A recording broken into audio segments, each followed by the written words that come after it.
Can you believe what just happened in Heartland Season 19, Episode 5? I mean, this episode was supposed to redeem the season after a few underwhelming ones. But instead, it left most of us completely shocked. And not in the best way. Still, there's a lot to unpack. And honestly, I think this episode might secretly be setting up some huge things for what's coming next. Let's dive into everything. The good, the bad, and the confusing. So, Episode 5 begins exactly where we left off. Caleb's plane struggling midair, alarms blaring, the tension unbearable. For a moment, it felt like we were about to witness one of those unforgettable Heartland moments. Maybe a crash, maybe a life-changing twist, something that would shake the ranch forever. I was literally holding my breath. But just when it looked like disaster was certain, Caleb somehow manages to land safely in a random field. Relief, right? Not exactly. Because now, they're stranded in the middle of nowhere with no radio, no plan, and a whole lot of bad luck. And I'll be honest, at that moment I thought, okay, this could still turn into one of those intense survival episodes, like that Season 3 plane crash 1. Oh, how wrong I was. Back at Heartland, Amy's busy working with Dale's horses when she hears about the missing plane. Dale promises to send help, but of course another emergency comes up and the rescue gets delayed. Amy being Amy, she doesn't wait around. She and Ashley grab their saddles, hop on Dale's horses, and decide to find Caleb and Nathan themselves. Was that the smartest choice? Probably not. But honestly, who among us wouldn't have done the same if it meant saving friends in danger? That's part of what makes Amy such a compelling character. Her heart always leads, even when logic says otherwise. Now here's where things start going downhill. Overnight, Caleb accidentally drains the plane's radio battery. Ashley, trying to help, empties their spare water supply. And to make matters worse, because why not, there's a bear lurking nearby.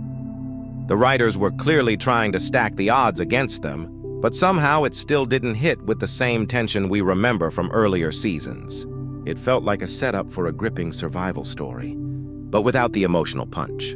The stakes were high on paper, but not so much in execution. Caleb wants to stay put and wait for rescue, but Nathan, being his stubborn self, insists on finding water. Predictably, that goes sideways.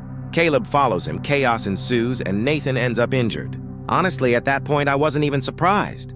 It was almost too predictable. The only real shock was how flat some of the scenes felt. Certain camera angles looked rushed, almost like they were shot with a phone. Maybe I'm being picky, but I expected a lot more finesse from a show that's lasted nearly 2 decades.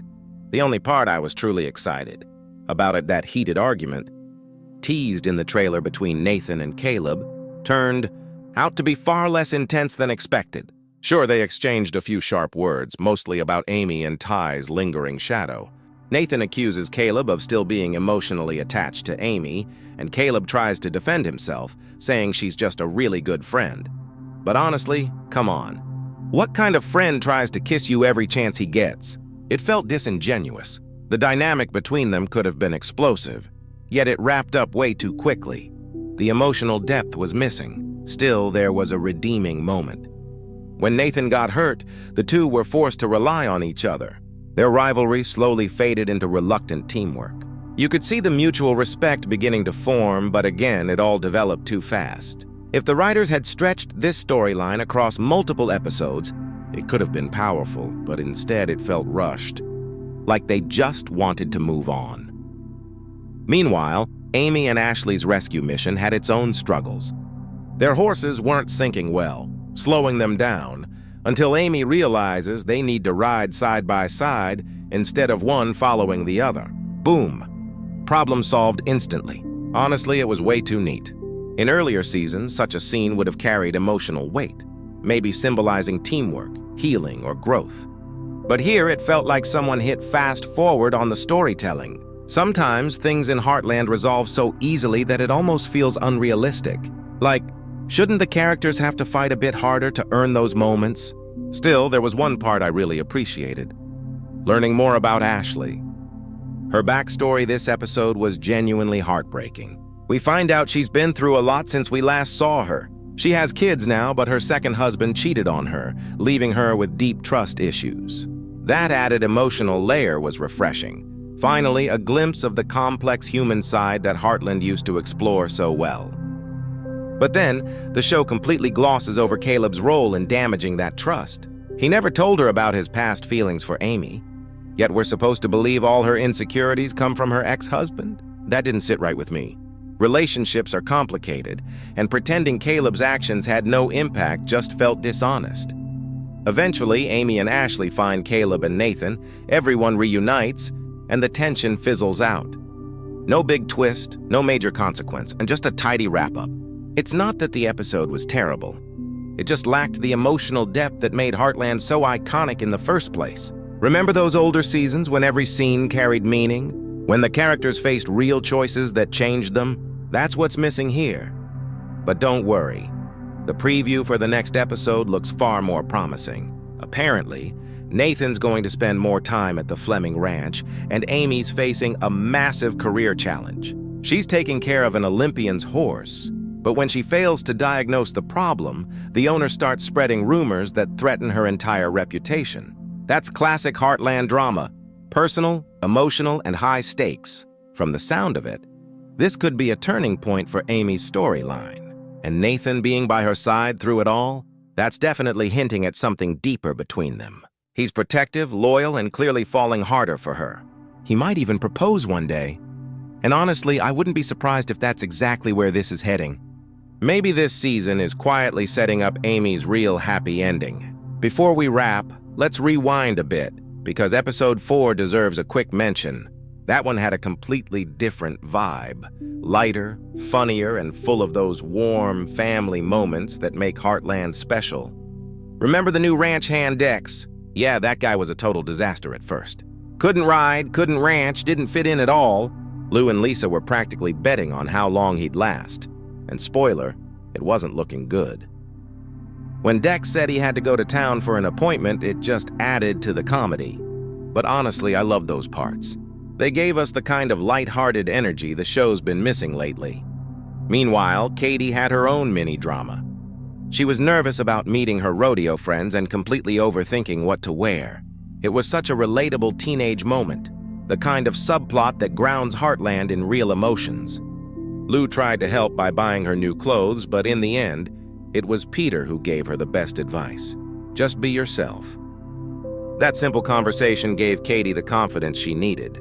She went to the saloon, had fun, took photos with her instant camera, and finally let loose. It was sweet, wholesome, and perfectly Heartland. And guess who shows up again? Dex, trying to ride a mechanical bull and failing miserably. It was hilarious and awkward, and somehow, you could just tell they were hinting at something between him and Katie. When she later finds him walking home drunk, lost and rambling about wanting to help the old guy, it turned from funny to oddly touching. The next morning, Jack finds Dex sleeping in a horse stall. Furious at first, but then we learn the truth. Dex had been injured in a hockey accident. That appointment in town? It was to find out if his career was over. Turns out it was. That revelation completely changed Jack's attitude, and honestly mine too. Suddenly, Dex wasn't just comic relief. He was a wounded soul trying to find purpose again. Classic Heartland storytelling right there. And yes, it's clear now.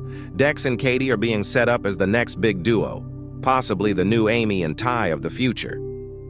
Do I think anyone can truly replace Ty? Absolutely not. But Dex's character has potential. He's young, flawed, and full of heart. The kind of character who could carry the next generation of Heartland. Watching him and Katie's bond grow feels like a fresh chapter, while still honoring the show's roots. So where does that leave us after episode 5? Honestly, a mix of frustration and hope. The writing still feels uneven, moments of brilliance buried under rushed pacing. But you can sense something bigger brewing. Maybe this is all groundwork for a stronger second half of the season. The emotional connections are there. They just need more room to breathe. If the next episodes can blend the emotional storytelling of early Heartland with the new dynamics between Amy, Nathan, and Dex, we might be heading towards something really special. Because let's face it, even when the show falters, we can't stop watching. There's something about that ranch, those horses, and these characters that keeps us coming back. And with Amy facing her toughest challenge yet and Nathan possibly stepping up in ways we've never seen, Episode 6 might finally deliver the emotional punch we've been waiting for. So don't tune out just yet. The real story might be just getting started.